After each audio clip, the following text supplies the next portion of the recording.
to another episode of Let's Review Stargate with Layla and you, a Stargate rewatch where we love the show deeply, question it freely, and have a lot to say about both.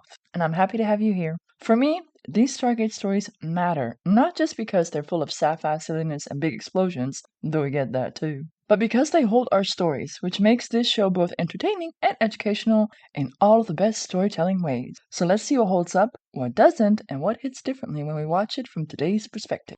Alright, let's talk Stargate and see where it takes us. We have arrived at the first episode of Season 2, which is basically just the wrap-up of Season 1. Therefore, I chose to add it immediately after the season finale, because though I do love a cliffhanger, especially in doing this, you kinda don't want to lose the momentum, especially seeing that after everything that happened and within the Serpent's grasp, what they then did in the Serpent's Lair, we needs to talk about. Or at least, I would love for us to talk about. More on that later. First off, episode deeds. The episode The Serpent's Lair was written by Brad Wright, directed by Jonathan Glasser, and the original air date was June 26, 1998. After a first ever, previously on Stargate SG-1, segment voiced by Christopher Judge himself, followed by a brief recap of the Season 1 finale episode, the segment wraps up with him adding ominously, and now, the conclusion. Ooh, gives you tingles, don't it? When he does it, that is. Moving on. Alright, The Serpent's Lair, the first episode of the second season, dives right back into the action where the Season 1 finale left us all hanging. And just a little reminder, SG-1 already thinks they're fucked, right? As far as they know, they are now stuck on Corell's ship, rapidly approaching Earth, way sooner than they expected, but they don't even yet know how fucked they truly are. For in the season finale, we, the viewers, already saw Apophis' ship pop up next to Corell's ship. However, SG-1 doesn't know about that part yet, but they're about to. For right as O'Neill intends to sacrifice them all by blowing up Corell's ship with them on it, Apophis' ship now moves into their line of sight, forcing them to rethink that decision. But not before. We get this hilarious moment where O'Neill, after deciding to sacrifice them all, says, "Well, I suppose now is the time for me to say something profound." And after a beat he adds, "Nothing comes to mind. Let's do it." I love him. Usually in these high-stakes moments in movies, we get a long, inspirational speech, but this is Stargate SG-1. Similar high stakes. But here, it's always delivered with a healthy, though disparaging dose of humor. Gotta love it. After becoming aware of Apophis' ship, SG-1 now has to rethink, shall we say, their plan C? C for C4, get it? It was right there, I couldn't resist. And come up with an alternative, especially once the Jaffa start breaching the Peltech, because there is just no way in which they're ever gonna win against a whole ship full of Serpent guards. But nice try, I guess. Brave, for sure. Admirable, totally. But yeah, also very much doomed to fail. So I guess that was their plan D then. The D for doomed, get it? But hey, through this moment, we're introduced to another bit of Goa'uld tech, that shock grenade, that clearly packs quite the punch. So, all in all, great opener of the new season and a continuation on that Season 1 cliffhanger. Though it pales in comparison to this next scene, which I just love. For after the theme song, we discovered that the team members are all blinded. Temporarily, thank goodness, but still, scary. It allowed us to have this scene where we see Teal'c awaken, getting groped on the face by O'Neill. Was that scripted? Please tell me that was scripted. Then O'Neill getting bit by Carter after groping her, accidentally, though, yes, That just elevated this whole scene to me. For currently, yes, we are beyond fucked, but there's always room to laugh. That's what I love about this show, truly. It's not because SG-1 are superheroes, because obviously they're not, but because they are so human and thus relatable. For instance, we have Daniel sitting in the corner wallowing under the weight of their failure, O'Neill trying to do the leadership thing by boosting team morale, Teal'c, as per usual, keeping it painfully real by answering O'Neill's "we've been through worse" with "not to my knowledge." Gotta love that man for keeping it real. And Carter, well, Carter remains the eternal badass under any and all circumstances, as we see her bite first ask questions never after getting groped in the dark. You go girl.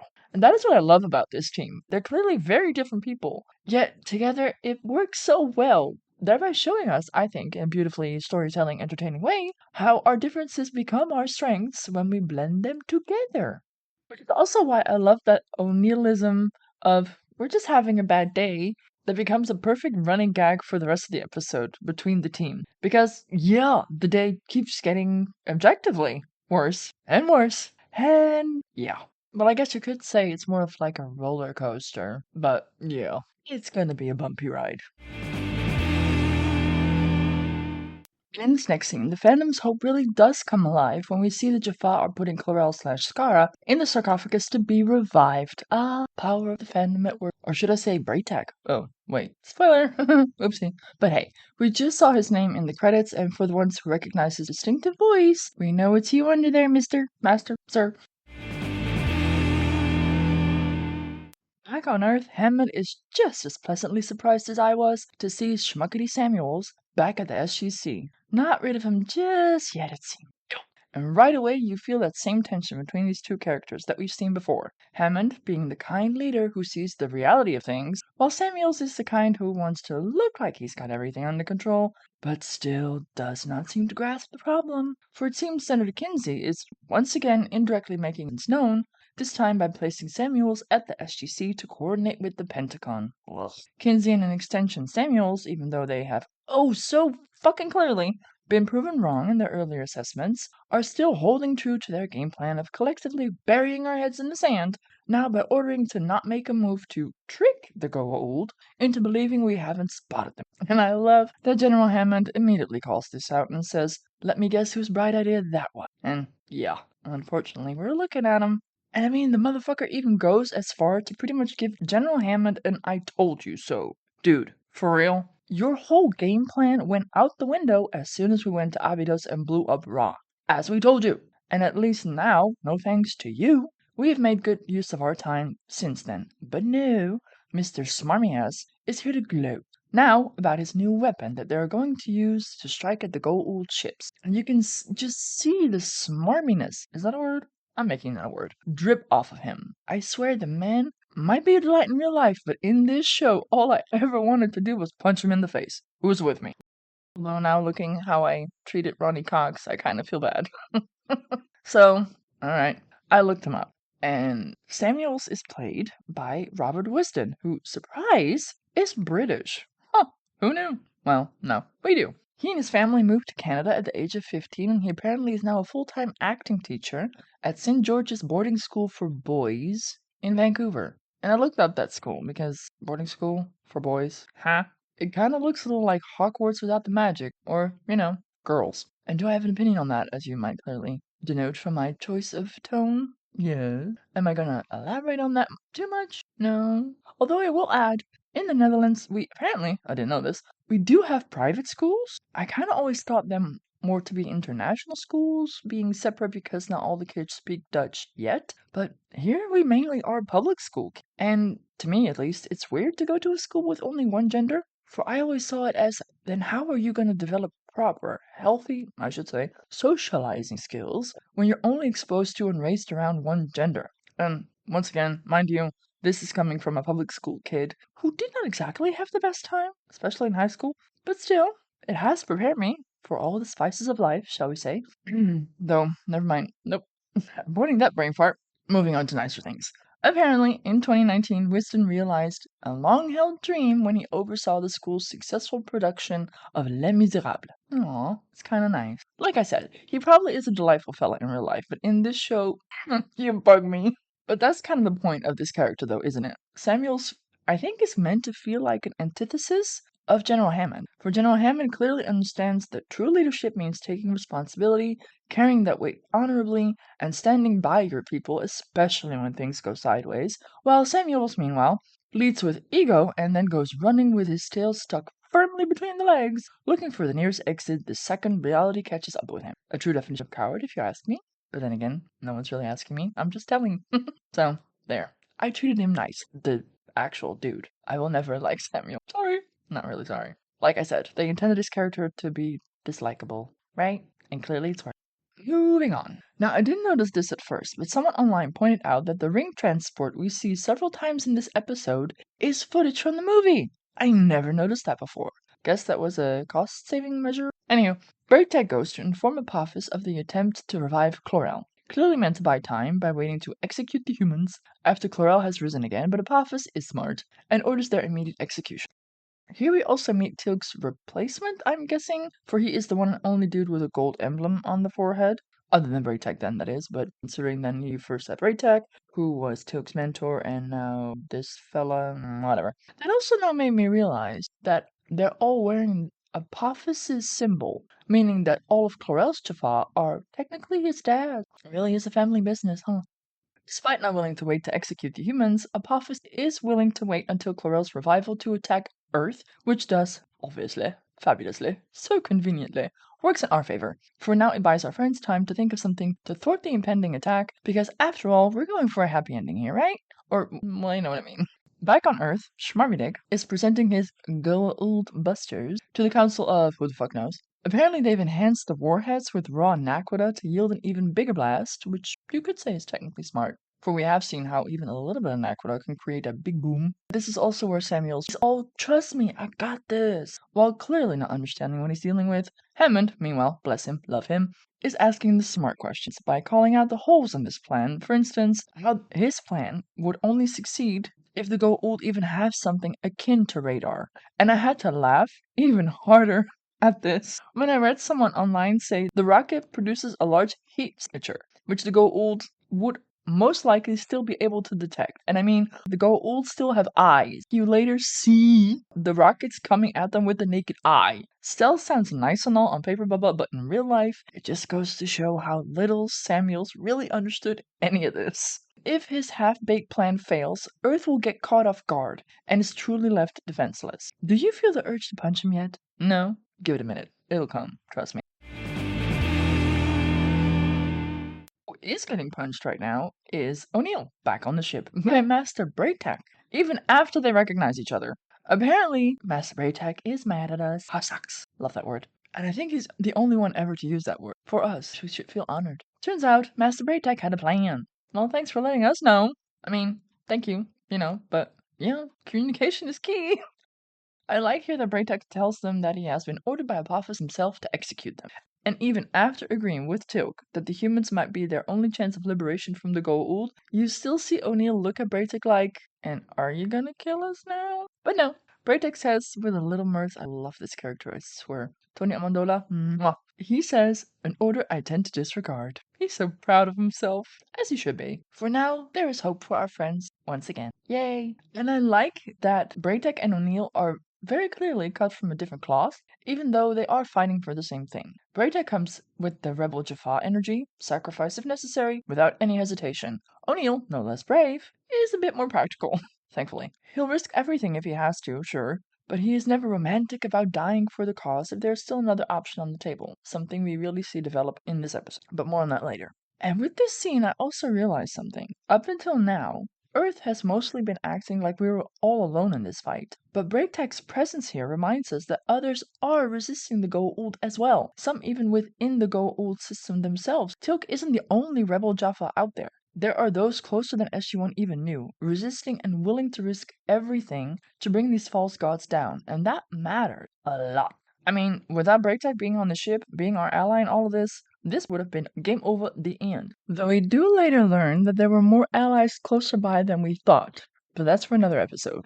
Plus, a little side note, I really like that Braytac does take the time now to give Tilk a little update on his son, which once again is a little nice, sweet reminder that Tilk had a life before SG-1, a life we hear and know very little of, still. Luckily, and I think we mainly have Christopher Judge to thank for that, over the years, we are shown a bit more of, let's say, the life of Tilk, making him more dimensional, instead of just the one-dimensional stoic alien soldier tagging along on all our gay travel. But as this review show develops, more on that. At the beginning of the episode, we saw the timer for the C4 say 23 hours, 33 minutes. Now, we learn that at least 18 of those hours have passed. The Goa'uld chips have just been sitting there, apparently. Not so much waiting to see if we make the first move, as Samuels would like to think, but as Walter and General Hammond realize, SG-1 must have done something to sabotage the ship, which would explain, in their eyes, that burst of energy. And to see that trust in SG-1 really matters, for Hammond doesn't just command SG-1, he believes in them. While Samuels keeps dismissing what SG-1 may or may not have done, Hammond immediately understands that if something has disrupted the Goa'uld's advance, there is a very good chance his people had a hand in it. And that is what good leadership looks like too. Not blind faith, but earned trust. And honestly, that gives our guys hope. And they are gonna need it. Braytak gives the SG-1 back their guns and explains the plan that he originally had in motion. He wanted to use the attack on Earth to instead make it look like Chlorel was turning on Apophis, hoping father and son would do what toxic patriarchies are known for, to implode under the weight of their own paranoia. And honestly, that's very on brand. Pharaohs of old did this, the Greeks did this too. Men out there fathering children left and right, all the while fearing that their sons would one day rise up and take their place. And just the irony of that. On the one hand, you want a legacy, hence, all the babies, but only as long as you're a top dog. That really is toxic patriarchy at its finest, people. Unfortunately, SG-1's earlier attempt on Chlorel has pretty much now blown that whole plan out of the water, and if anything, has likely united father and son all the more against their now common enemy, the Earthlings. Now let's not forget that this is also now where SG-1 learns that Chlorel, and therefore Skaara, gets to live once again too. And this is where I have to stop for a second to go deep, because the episode I feel really cheats itself and us emotionally here. Yes, there is that immediate sense of relief when we learn that Skaara can be revived, as the fans really clearly wanted it to. After all those intense scenes between O'Neill, Skaara, Teal'c, Daniel, O'Neill having to kill Skaara, Chlorel, in order to save Daniel, and not really getting any time to grieve, and then now learning suddenly that he isn't dead? Talk about your roller coaster of emotions. And yet the episode barely pauses. Instead, Skaara almost immediately becomes a strategic problem again. Later even gets used as a shield, only to be left behind again like it's nothing. And that, for me, is a real miss. After getting us this emotionally invested in these relationships, this follow-through feels weirdly hollow. I mean, I'm glad we got him back and all, but did we? And I do understand the writers were clearly scrambling a bit here, having to last minute rethink killing him off after the finale showed people were clearly not okay with Skaara's story ending this way. And still, that only makes this feel more like a rush job rather than a real payoff. We were in it. We grieved his loss. And instead of now being able to truly celebrate his revival, the episode now once again reduces Skaara from someone we love and are invested in to more of a plot device rather than a person. And yeah. A little spoilery there, sorry, but it had to be said. So I said it. How do y'all think about this? I mean, clearly the fandom wanted Skaara back, but then to see how they treated him in this episode, and to only leave him, abandon him, to get blown up, like he meant nothing to any of them, felt really weird. I never really noticed that before. But now, after really delving in within the Serpent's grasp and his role and the emotional weight placed on that interaction between O'Neill and Skaara and Daniel and Teal'c and everyone, to then see what they do with him in this episode kind of hurt my feelings. How about y'all? And here we once again get that lovely Stargate magic moment when Braytak asks when the warships of your world, leading to the hilarious moment where O'Neill and Daniel respond with, "We have a number of shuttles." That always makes me laugh, because warships, nah. When Braytak asks if these vessels are formidable, it leads to O'Neill once again saying, "Yeah, bad day." Because yeah, our shuttles are not warships in the slightest. And Braytek so hopefully asking about that is such a harsh reality check if nothing else. Clearly showing us we still got a lot of work to do. We're clearly winging it here, people. Though, let's not count them out just yet. Spoiler. Yeah. Meanwhile, back on Earth, they're starting their evacuation to the Alpha site. And I never noticed this before, but yeah, I saw it now too. The coordinates that they are dialing for the Alpha site are the coordinates for Abydos. So, Abydos was our first Alpha site? Or are we once again recycling footage? And they just hope we don't notice. Sorry, now I noticed it. But alright, no matter, you're forgiven. Probably another cost-cutting measure. They never really go into specifics which planet they actually chose as their Alpha site. The more you know, and all. Sorry if I burst a little bubble there. It's only now we learn that Braytek's army of rebels consists of 3 Jaffa. Well, 4 with Teal'c. No, that moment got me a little, not gonna lie. Braytek automatically counted Teal'c among his people, and yet, of course he did. Teal'c was his Jaffa buddy first. That notwithstanding, though, I do get why O'Neill is a tad underwhelmed. Although, coming from Mr. Leader of the 3-man and 1-woman team, maybe let's not get too judgy, seeing how far y'all got, with basically no backup and a whole lot of gumption. Just saying. So when Braytek gets a little insulted by his response, honestly, I get it. O'Neill should not underestimate what these Jaffa are willing to sacrifice in order to save our world. Which is also why O'Neill's line, "I think a better idea is to get the other guys to lay down their lives for their world first," works so well here. Apparently it's in reference to a George S. Patton speech during the Second World War. Though the general's actual quote was, "No dumb bastard ever won a war by dying for his country. He won it by making some other poor bastard die for their country." Which sounds a little crude, yes, but he ain't wrong. And that's exactly why it fits here. O'Neill isn't mocking their sacrifice, and he isn't dishonoring what Braytech and these Jaffa are willing to do. He's airing his frustration while at the same time trying to show Braytech a different way of looking at this fight, because the Jaffa have been raised to believe that their lives are expendable, that dying in service is simply part of the deal, and O'Neill is basically saying, no, not if there is any other option, and not starting from the assumption that your death is the most useful thing you have to offer. And that hits all the harder because it mirrors the bigger frustration underneath this whole storyline. The Goa'uld got this powerful because too many people submitted, obeyed, and failed to stand up to them when it could have and would have mattered most. And I could go deeper into that, but that's a story for another episode. But in this case, just like Kinsey and his gang of merry men made this whole invasion worse by focusing on burying the truth and playing political games instead of acting when and where it mattered. And that's what war so often comes down to, doesn't it? Old men in power doing a whole lot of talking, protecting their positions of power by chasing more power, letting greed and ego and whatever the hell else drive their choices, instead of doing right by the collective, resulting in a whole lot of people suffering and dying, often without even fully understanding what they're really being sacrificed for. And that's what always frustrates me. So many people suffer and die because people refused to act, waited too long, even when all the signs were already there that this was heading nowhere good fast. Just look at the current state of the world. For so long, people look away from terrible things because it isn't affecting them directly. Yet if we allow others to suffer, sooner or later that suffering is going to reach our own doorstep. Only by then it takes a whole lot of more death to break the foothold those power-hungry asshats have built up. I just wish we acted sooner, so we never have to get to the point where a tremendous loss of life becomes necessary just to pull ourselves back from the cliff. So yes, I get the strategy. I just hate how much dying always seems required to get there. Like I said, I have the utmost respect for people who serve the soldiers themselves. I just hate the way that they are treated and used as cannon fodder. Like, why did so many young, good people have to die? I mean, this is like a running in the show, which I think they handle really, really well because it really makes you think about these topics. The people who are impacted by it the most, who pay the highest price, are not even the ones that started it, but they are the ones fighting it. But, I like this quote. And when I delved a little deeper into it, I fully understood what they were trying to do, and it was actually quite deep. Kudos. But make me think about that, especially with the whole difference between O'Neill and Braytech and their approach to these things. But I also love to see that they're growing throughout this episode. So let's continue, shall we? We now learn that all of these developments took nearly 22 hours, for Cardinal informs O'Neill that the C4 is set to explode in 41 minutes, raising the stakes up high again about halfway through the episode. If we'd call Braytech's plan E for escape, I think we've now arrived at plan F. Fuck it, let's do it.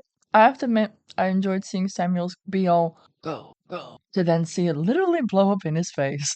Or, against the shields, and not even make a dent to the Goa'uld ships. Although it almost worked, at least for Chlorel's ship, as you see Chlorel having to fight Skaara's influence and trying to raise the shield in time before the missiles impact.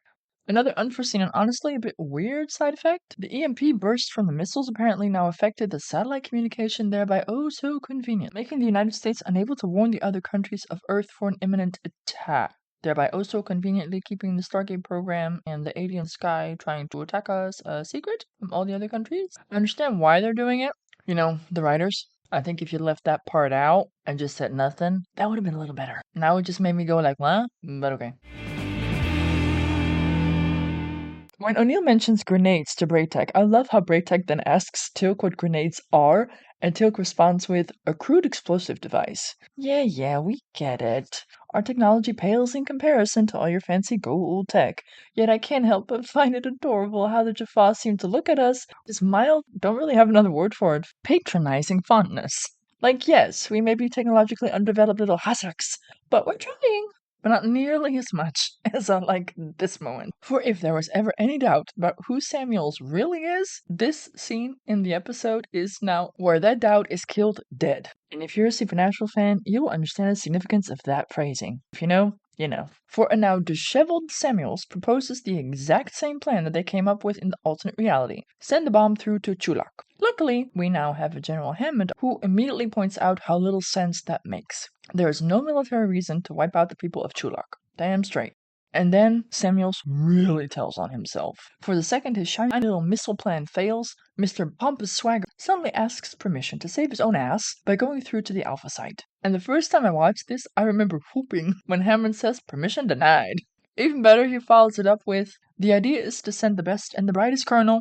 When the time comes, he will stand alongside the men and women of this command in the defense of this facility. Because yeah, for that is exactly what Hammond does. And that right there is the difference between these two men. Samuel wants to be the guy with the big plan right up until that plan fails, and then he goes looking for the nearest exit before the consequences can catch up with him. Hammond, on the other hand, understands that leadership means that you stand with your people, especially when things go sideways. You don't run, you don't hide, you do the fucking job, even if that means you'll die doing it. So if there ever was any shred of respect left for Samuels before this, it is now dead and buried 6 feet under. Thankfully, Hammond at least has the power to block his escape, honestly. The same, sadly, cannot be said for the president, who didn't use his power to save the Stargate program, but will presumably still be able to save his own ass by escaping through the gate to the Alpha site. Although I don't think we see it in this episode, but, in the alternate reality, we saw that the president flies to the Shine Mountain complex to try and escape through the gate. So in my eyes, he doesn't deserve it. If anyone deserves it, it's General Hammond, because we need more men like that, especially during apocalyptic times, where we truly do need the best and the brightest. And in my opinion, the president kind of sort of showed that he wasn't the best or the brightest. So it really is just his title that gets him through the gate, which is a little drillman, sorry. But yeah, this scene reminded me of that, and I was like, yeah, well, in reality, or, in this setting, anyway.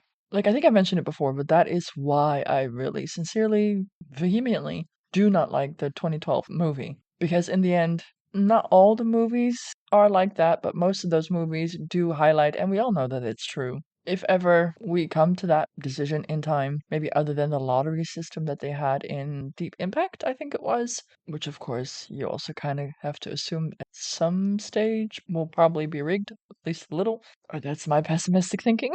But anyway, yeah, it ain't the best and the brightest that we would send through, or unless we actually have a Stargate, God willing, sort of, a little bit. But in case we don't have a Stargate in those mountain complexes, we all know that people who are currently in power would so definitely end up use their power and their connections to be the one that gets saved, and they are clearly not the best and the brightest.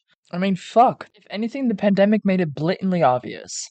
Again, I had the naive, god damn it, I'm such a naive person sometimes, or hopeful, depends on how you look at it, I guess. But I hoped that people would wake up and see it, because now it wasn't just covert and implied, it was proven. Plain as day. They don't give a flying fart about people like us. They will use their connections, their money, their power to get their vaccines, to find new ways to suck up more wealth and abandon people who are literally suffering and dying because of it. Because in their eyes, we are, I don't know, subhuman. Like I said, this show, the parallels to the real world are there for the taking. If you really look at it, it makes you think. And the way I always saw it, it inspires us to act, to challenge our way of thinking, and to try and be a better person, and to actually try and make the world a better place. Or is that my naivete again? You tell me. Once again, we see O'Neill and Braytek having their little funny banter on who takes the lead, just as they did in Bloodlines. I love that. And Braytek is right. As of yet, Chlorel is none the wiser of Braytek's duplicity, right up until Braytek just straight up tells Chlorel to his face he cannot witness the power of his god, as Chlorel puts it, because in the delightful words of Braytek, you are not a god, but a parasite within a child, and even doubles all the way down, as he adds, and I despise you. Ooh, felt that. As Chlorel starts using his hand device on Braytek now, Braytek goes down exclaiming those infamous words, I die free. I mean, if ever there are words to use, as you are about to die, those are very good ones. And I do hope that they are true when you do. But I'm guessing this was also, a way to signal SG-1 to come in and please help. Though they leave Daniel out in the hallway to watch their backs. Sadly, interestingly, all of Braytek's rebel Jaffa die in the shootout as they try to overtake Chlorel, while Daniel's outside double fisting it with his 9mm and Carter's MP5. Look at our boy being all badass. Unfortunately, though, he can't outshoot them all and gets hit with a staff blast. Yet even when he's down, he still takes out a Jaffa. And despite giving it his all, we now learn that Daniel apparently doesn't really believe that they'll succeed in their plan. Aw. He tells O'Neill to just leave him, because he believes that they'll just be blown up on the other ship. And it was kind of surprising, that O'Neill would, and does, leave him. Together with Chlorel, O'Neill, Praytak, Tilk, and Carter now use the ring transport to ring aboard Apophis' ship. And they appear right in front of Apophis. Woohoo! Hello! Surprise! And this is kind of what I meant about the whole Chlorel Skaara thing. We lost Skaara in the last episode. In this episode, we got him back. Yay! Only to now again leave him behind with Apophis to face his father's disappointment. They just basically used him as a shield to get aboard Apophis' ship. Kind of pissed me off a little, but yeah, I already did some of that. It's just the callousness, the coldness with which they do this. There is not a moment where they have a little reconnection or that they say something to Chlorel slash Skaara in the hope that Skaara sees it or whatever. It's just, hey, you're back. Don't really care. Let's use you as a shield. Here, stay with your daddy. And we're going to blow you up in a minute. Or, 6 minutes. Felt a little weird to me. But what I did appreciate about that scene is where Braytek now also has to out himself as a traitor to Apophis, and so gloriously does it. Like, first with Chlorel, and now with Apophis. Now that man knows how to reveal himself as a double agent. Epic! And to play the long con. I mean, I forgot for a minute there that he was supposed to be 133 years old. Goodness, that man clearly has patience. After this epic announcement, and blowing up the console of Apophis' ship as Peltek, we are reminded that the C4 on Chlorel's ship is about to blow in 6 minutes. Not a lot of time. O'Neill asks Braytek how they can cause this ship, Apophis' ship, to blow up as well. Braytek informs him that before they abandoned Chlorel's ship, he directed it closer to Apophis' ship. Clever. And now with the broken console on Apophis' ship, he can't maneuver away. Tilk delightedly says that if they now destroy the shield generators, it'll be destroyed in the explosion from Chlorel's vessel. Ah, look, we may have hope left. Yet. Well, for them, because Daniel. Oops. As Braytek takes him down to the shield generator, he starts detailing his whole plan of climbing down there and doing it the proper way, yada yada. And O'Neill cools a cucumber, whips out our crude explosive devices, and chucks it down the hatch. Vindication. I love that moment. Like, honest, the whole banter between those two. Love it. Yet, I hate to break up this little moment, but we're on the clock here, people. We just learned that we only have like 6 minutes, and I think by now 4 minutes or something. I don't know how quickly they traversed all the levels of the Hatak vessel to the shield generators, but let's assume it took them at least a minute or two. So by now they have like 4 minutes left to evacuate the ship before it blows, right? And after O'Neill asks them, what is a way for us to get off of this ship, suddenly they come up with the plan to use the glider bay. And this was where I suddenly had another thought. Is the reason that we left Daniel behind because otherwise this plan wouldn't have worked? I mean, if you just hadn't killed all of Braytek's Jaffa, it still could have worked. I'm just saying.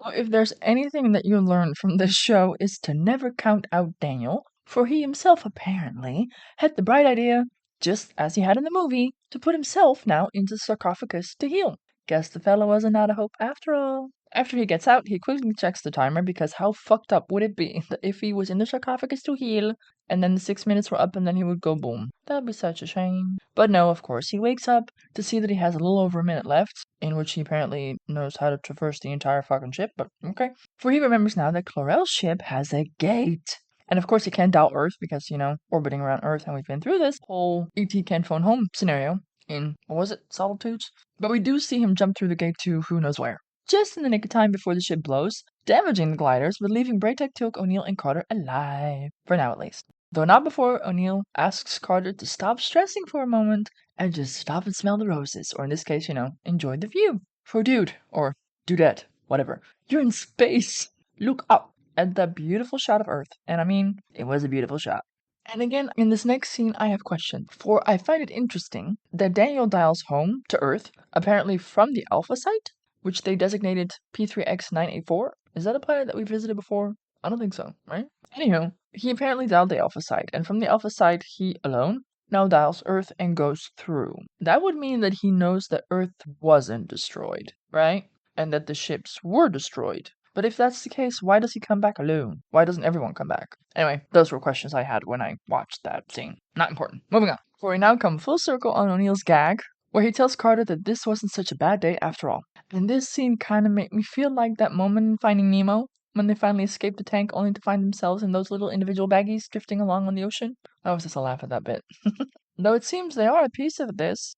Tilk reminding Braytak that they die not only well, but free. Aw, that's a nice moment. Enjoy the pretty view. You're in fucking space. After saving your entire planet. And for the Jaffa among us, we die free after killing Apophis. Presumably. Spoiler. And here comes my big question of the episode. And I'm not the only one. Or so I've discovered. I've always wondered, even back then, how the fuck did they go from the gliders into the shuttle? Like, honestly, each shuttle is like what, 1.5, 2 times the size of a glider? And it's not like we have docking systems that even remotely match. So how on earth, or more specifically, how in space did they manage to get aboard the Endeavour without any spacesuits? Riddle me that, please. Like, truly, inquiring minds really want to know. It was, adorable when they were like, oh, we're gonna die now. And then in comes the Endeavour shuttle. And then we just magically assume that they somehow found a way to safely transfer from the glider into the Endeavour to then land back on Earth. Make it make sense, please. Like, genuinely, if someone has a theory on this, please do share. Because you will be solving a 25+ year conundrum. But all joking aside, this episode just beautifully showed why SG-1 works so well. Not because they're invincible, not because they never fuck up and never get captured, but because every time a plan collapses, they regroup, improvise, and keep going, all while maintaining their sense of humor. I think the writers were also trying to teach us. For their mission wasn't successful because their strategy was perfect, far from it. They were winging it the whole way through. They eventually were successful because they continued to work the problem together, honorably. Although, with the whole Skaara bit and then abandoning Daniel bit, I have some notes. But a happy ending in the end, sort of, a little, you know what I mean. And finally, miraculously, we now have gotten our happy ending. Almost. O'Neill, Carter, Braytek, and Teal'c arrive to applause in a gate room filled with SGC personnel and Hammond, which leads to one of my favorite Braytek moments ever, although there are many, but yeah, this one by far the best. For when Braytek is introduced to General Hammond, he recognizes him as the man that O'Neill described in the episode Bloodlines as Hammond of Texas, with that hand gesture. And it's the hand gesture that just kills me, people. I love it. Truly, I don't know who came up with that, but bless you. I really love that. This is now also the moment where we learn that Braytek intends to travel back to Chulak before word of his rebellion reaches them, saying his place is there. And honestly, that makes for a lovely emotional farewell between him, as it once again leads to the separation of two men who clearly care deeply for and respect each other, but are now being pulled in different directions by their duty. And I do think one of the loveliest things this episode quietly gives us is the reminder that Earth has Hammond and the Jaffa have Braytek. These are exactly the kind of men you want in leadership roles during moments of crises. Notwithstanding that, of course, we would also like to see a few females in leadership roles, but late 90s, all in due time, not right now. I really wanted to pay tribute to the kinds of men these characters portray and hopefully inspire us to either become or, elect. The episode then gives us the big emotional payoff it was always headed for, SG-1 becoming whole again, as Daniel steps out from the back alive after all. With O'Neill hugging him, calling him Space Monkey, Carter goes in smiling, and Teal'c looks like he's still processing 12 different things here. But it's a lovely moment to end the episode with. For just like that, after all the drama, Earth is saved, the team is reunited, and that really is where the episode earns happy ending. Though I wouldn't be me if there weren't still a few things that I wanted to mention. For example, what are we to assume happened to Apophis and Chlorel here? We saw them get in the rings, but where to? And if Braytek seems to be operating as though they may be dead, why doesn't Teal'c then go with him to Chulak, especially if this could have been the moment to help free the Jaffa on Chulak? Like, okay, granted, I know where the show is going, and I nearly spoiled a shit ton just now, but watching it this time around, it really made me go like, hang on a second. What is everyone exactly assuming happened here? So yes, the emotional reunion, happy ending, yada yada yada, it works, but the logistics of what exactly happened to Apophis, Chlorel, and what Braytek's next move, or Teal'c's choice to not move, basically, gives it a more slightly murkier ending, in my opinion, but that's just me. I really wonder how y'all feel about that. How y'all experienced this Stargate SG-1 episode, my review episode. I'm here for all of it. Please come share your thoughts in the YouTube community on my channel. And with that, I am ending this little relaunch stretch here.